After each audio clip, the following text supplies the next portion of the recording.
Good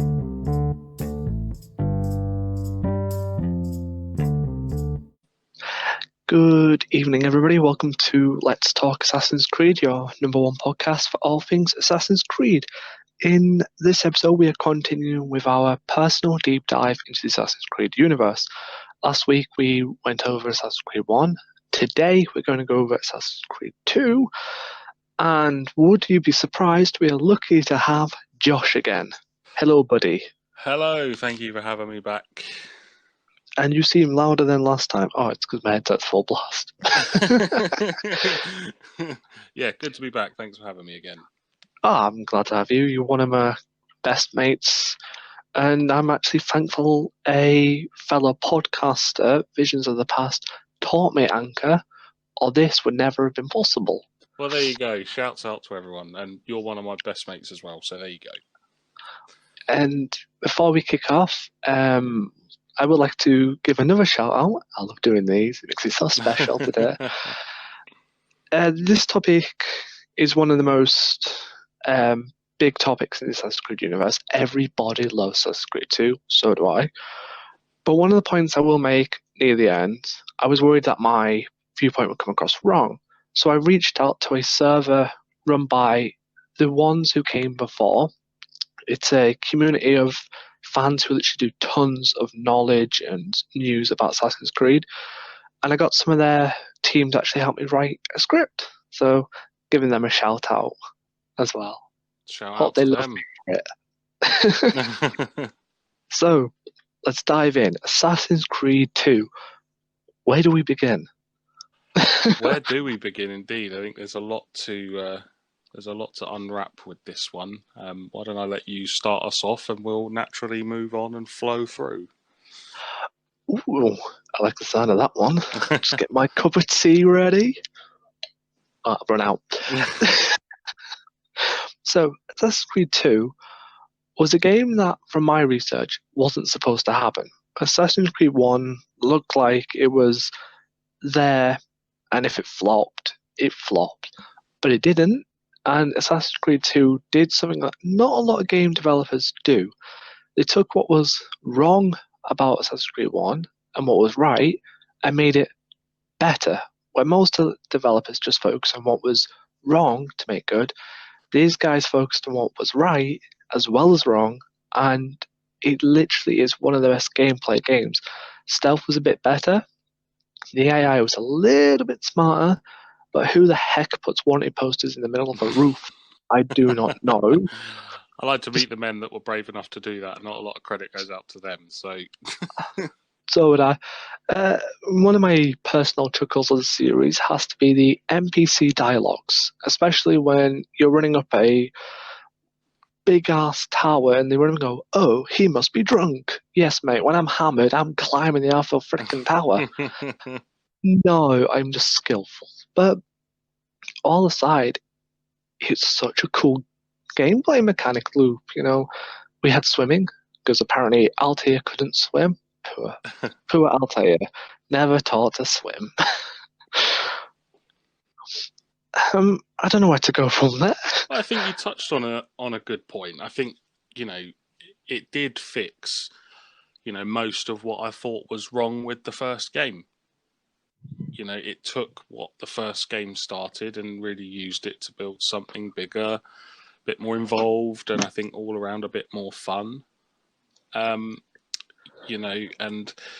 it was great to see them build on that. We liked Assassin's Creed 1, then we got Assassin's Creed 2, and then we were able to see what the kind of franchise was really capable of in terms of, getting those issues ironed out, but also not just dismissing all the great things about Assassin's Creed 1, keeping some of those and adapting further on those. So I think it was a very, good... I feel like they started designing this game by looking at what they did wrong in the first one. Which, when you look at sequels for movies, for books, for games, you always know sequels never hit as hard as the first game. And it's a surprising tactic to see a game that was supposed to be Prince of Persia hit the market harder than Prince of Persia did, and a sequel doubled all that, which has to be a record for games, surely. Yeah, I think so. It's I think what they did, which I thought was good, was I think mechanically it's pretty similar to Assassin's Creed 1 in terms of the overall feel, how it works. Few differences. Obviously, as they get better at what they do, yes, the free running element of it is slicker. It's smoother, less prone to random jumps that send you to your inevitable death.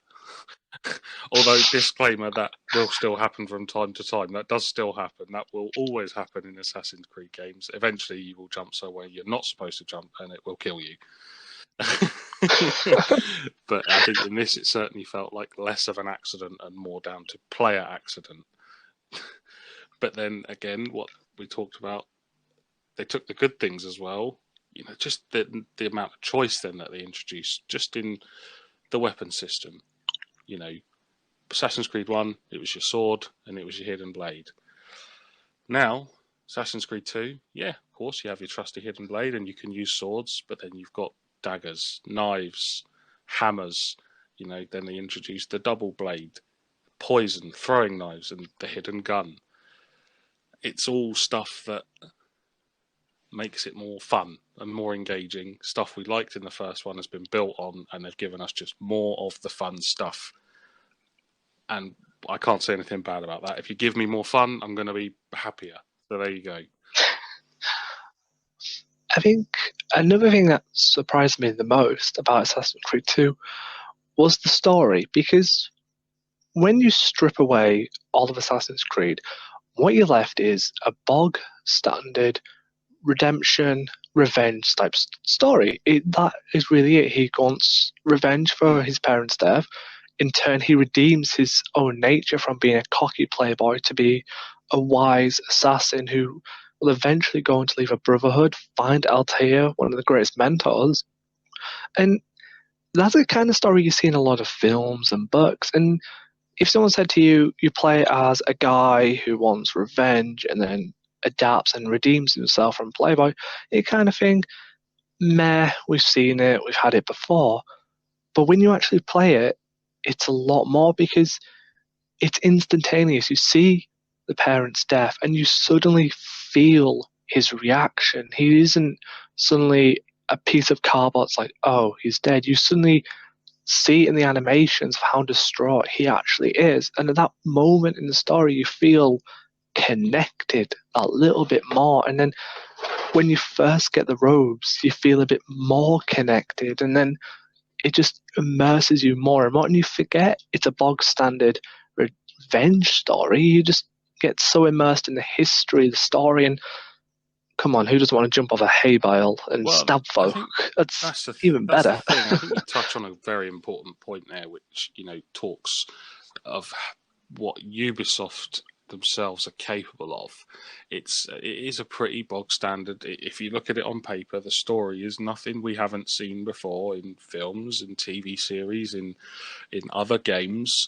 But it's how they tell that story, how they present that story, but also how they use the side characters and the settings that they're in to help tell that story as well. And I think it automatically, just because of how they've done it, the story's more engaging. You said we get to see, feel, experience this evolution of Ezio from being this kind of scared, doesn't understand teenager to this near invincible demigod that's intent on getting revenge and breaking apart this conspiracy that ultimately took his family from him. And I just think it more so than the first game, the story is just a lot more engaging. And I think it helps that Ezio he's a more entertaining protagonist. He's livelier and just generally a more charming personality than Altair was. That's not to say I didn't enjoy Altair for different reasons, but it's hard not to like Ezio. I think one of the moments you start liking it, I'm trying to remember closely because it's been so long and I haven't had a chance to touch.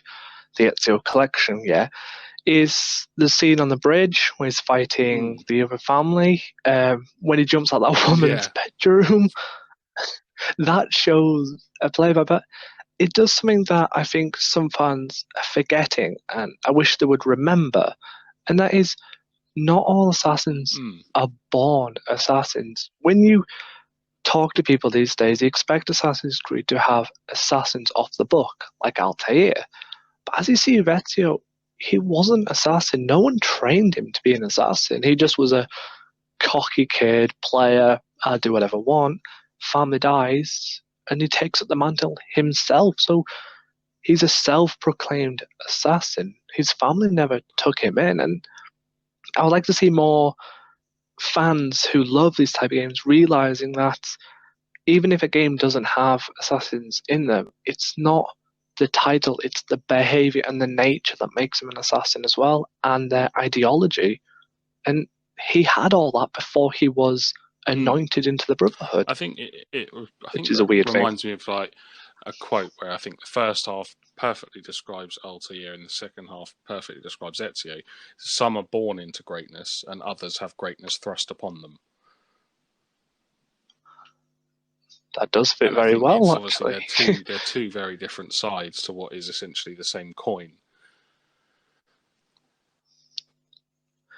And it just shows that maybe as games evolve, we could get another playboy, it doesn't have to be the same, but another assassin figure who isn't born into the Brotherhood, who isn't an assassin by nature. Because we had Edward, who was exactly like Connor. You know, brash, cocky, does what he wants. Something happens and he joins the Brotherhood. And I think that formula works just as well as any game where it is bog standard. You are the assassin, like Altair. Here's your HUD, here's your go at it. The birth of from nothing to greatness feels a lot more of an accomplishment than greatness to more greatness, which is why I think at the time I loved the Ezio trilogy, which we'll go on to the other two games separate, but to see him go from nothing to great by the end of 2 to even greater by the end of 3 to a legend by Revelations. And it's probably why, that's perfect. Why it's more kind of engaging in the sense of he starts off with nothing. So you're learning these skills as a gamer, as playing the game, you're learning how to do this thing at the same time that the character itself is learning how to do them. If you start off the game with someone like Altair, who is already a master assassin, I expect him to be good at those things. You know, that's dude, you have one job. I'd be worried if you weren't good at that.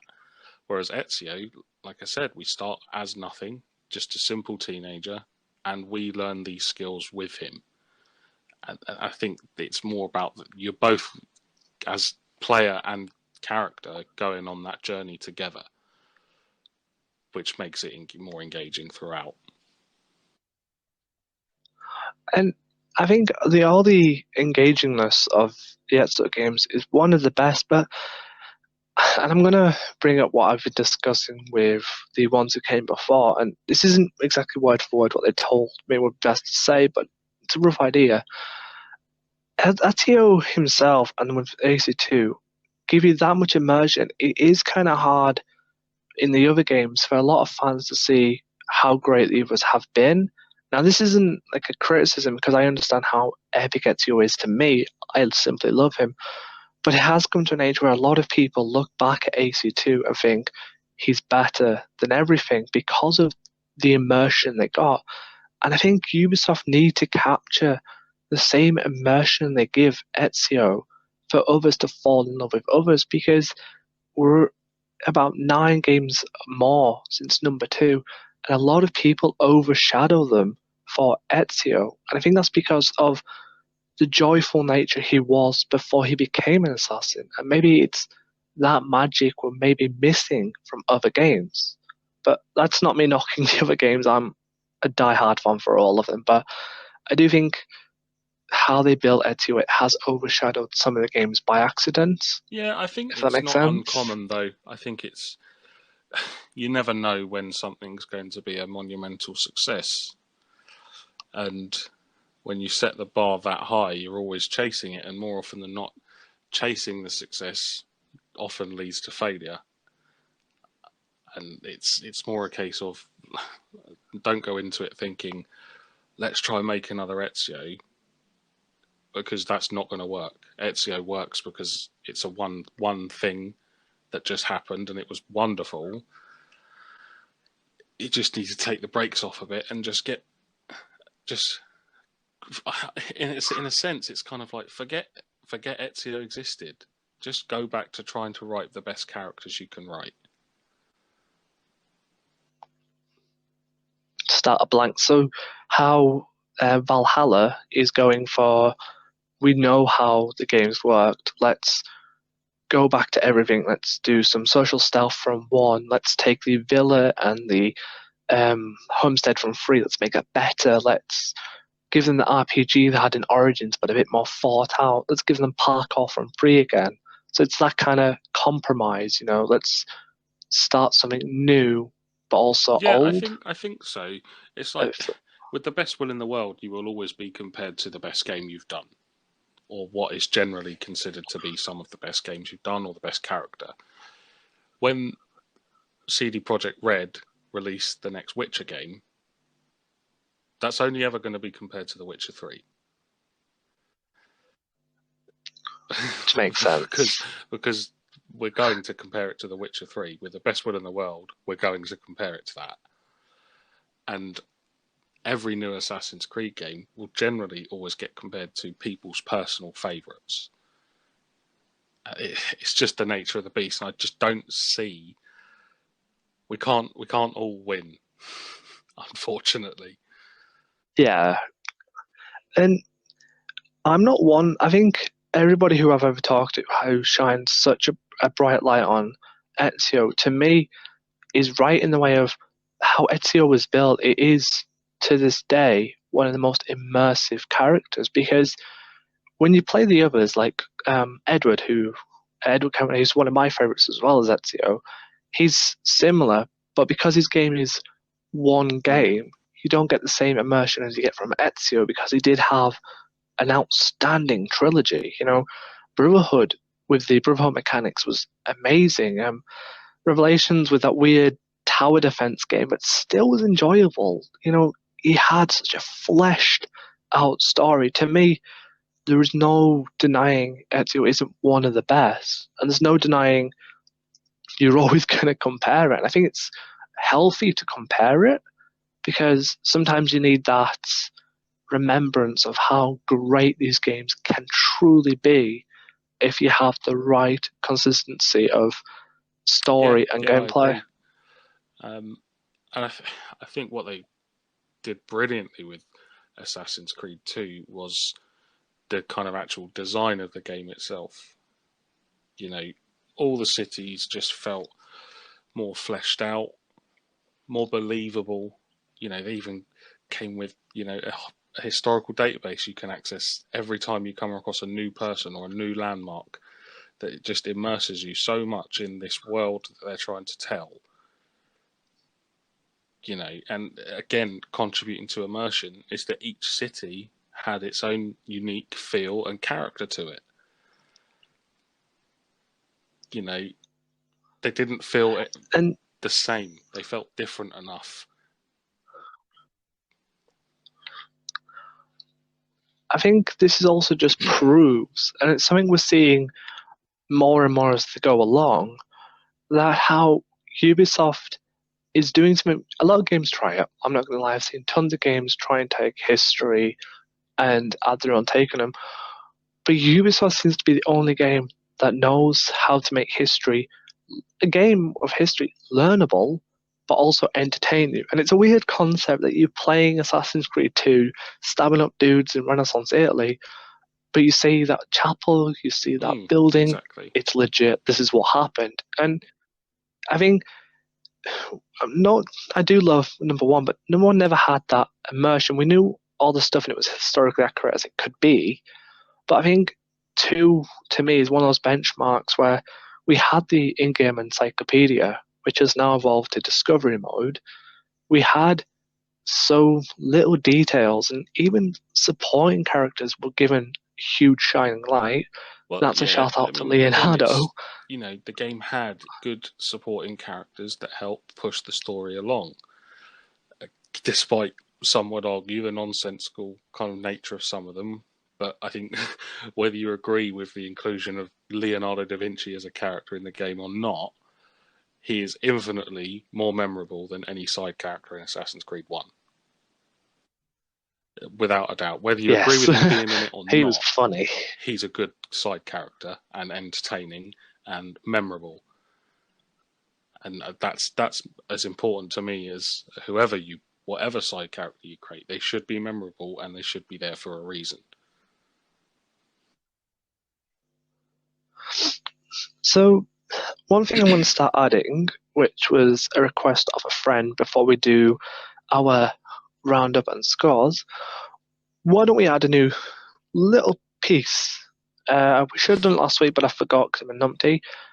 But we'll do a memorable section of the game because I love number 2, and I'm not being real. I'm going to say I love all of them because I do.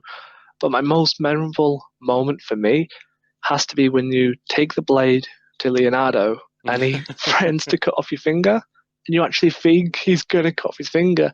And he's just like, nah, mate, I've just retweaked it to the codex so it doesn't have to cut off your finger. And that sticks in my head because it's kind of a funny moment, like so unexpected and random.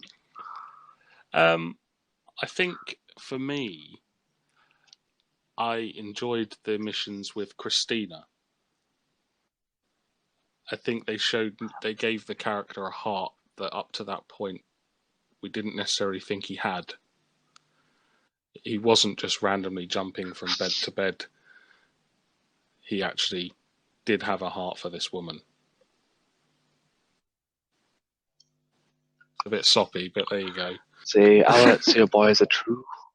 He's a true Casanova. Well, he settles down with spoiler alert. Yeah. I think it's Maria in Revelations, and she's just a lonely bookshop woman. Which I'm not being rude. It's like the fantasy of most rom-coms out there. Lonely woman in a bookstore meets a man. I think Beauty and the Beast, but it's more assassin and librarian. Can't knock it because it's one of the coolest. Revelations is one of the coolest, weirdest games at the same time. It's a hook and it's a blade. How does it actually work? We're going to go, when we get to Revelations, and not next week, but the week after, that is my highlight because I can never work out how a hook blade can stab dudes, not hook them, but be a zipline. Because if the blade can be broken by a sword, but can hold a fully grown man, then why is it getting broken by a sword? Video games. What? So, I mean, we've Logic. been positive. Was there anything about Assassin's Creed 2 that you didn't like or you weren't overly fond of? Yes, actually. I try to keep the side hidden, but a lot of the games do give me negative feelings. And even though the game was very good, I still find I haven't played the updated version, the collection, so I don't know if it got changed. But I still found a lot of the controls clunky. There was a lot of times back on PS3 where I would hold R2 and press circle to counter, but the response time was a bit delayed by a few seconds, and that would always be nuts. And the worst one was when you want to get to the highest viewpoint you want to get, and you can see the jump, and you press up and jump, and he jumps sideways and falls off. That annoyed the sugar lumps out of me for ages because I know he could reach it. He's scaled half the building already, but now the controls are failing, and he just jumps to his death anyways. And that caused me to scream at the TV hundreds of times. Just put it done. How about you? Nothing major. One thing that I always found a bit immersion breaking for me was in places you get pretty exaggerated Italian accents. they do throw, genuine Italian words and phrases in there for good measure. The accents aren't terrible, I've heard worse. But as someone who comes from an Italian family, they can be quite unrealistic. And I guess another thing, which was an issue I had with the first game as well, like the game does offer alternatives to kind of out and out combat. You've got stealth assassinations, poisoning, smoke bombs, hay bales. Like the first game, outside of doing the more stealthy stuff is fun and it does add variety. Never felt like any of it was really necessary. I think once you know what I just think once you know what you're doing, the combat is just easy enough that no other option is kind of as a efficient enough use of your time. I could spend 20 minutes stealthily killing all these guards so they don't know that I'm here, or I could just round them up and kill them all in 3 minutes. Again, there's no risk that would deter me from just going, in there guns blazing. And I think that was an issue with the first, and it's always going to be an issue with stealth-focused games or games that try to feature stealth. To make it viable, you have to make it the easier option. That takes longer, but it's worth your time. It's just not. Exactly. The risk is not worth the reward. That's pretty much it in terms of what I didn't like. So, not a massive amount. Which is, it's fair, but stabbing people fun. on a rooftop is still hella fun. It's fun and it adds the variety. But after a while, why would I spend the time?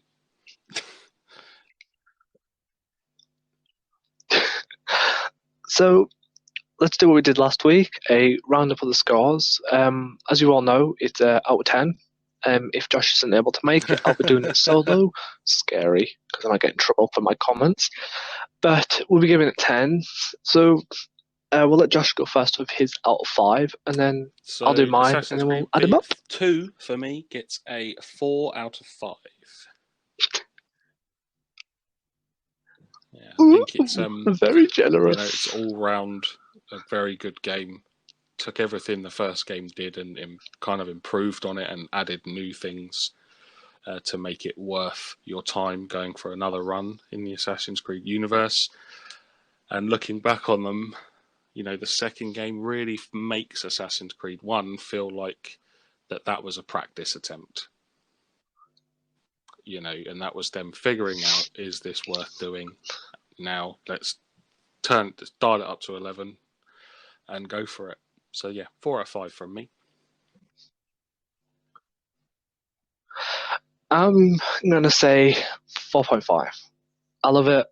I'm a huge fan. Half a point off because, yes, I got so annoyed at the jarring controls at times, and I really hated how you could get them all in a group of cluster, but if the controls want to hate you, you're just going to die. And it's so frustrating. You just try the hardest and you're just dead. And it's like, ugh.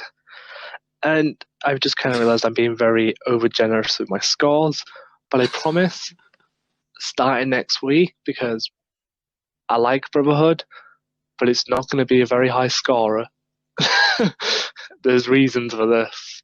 But it's all we got time for. So signing off, and thank you all for listening.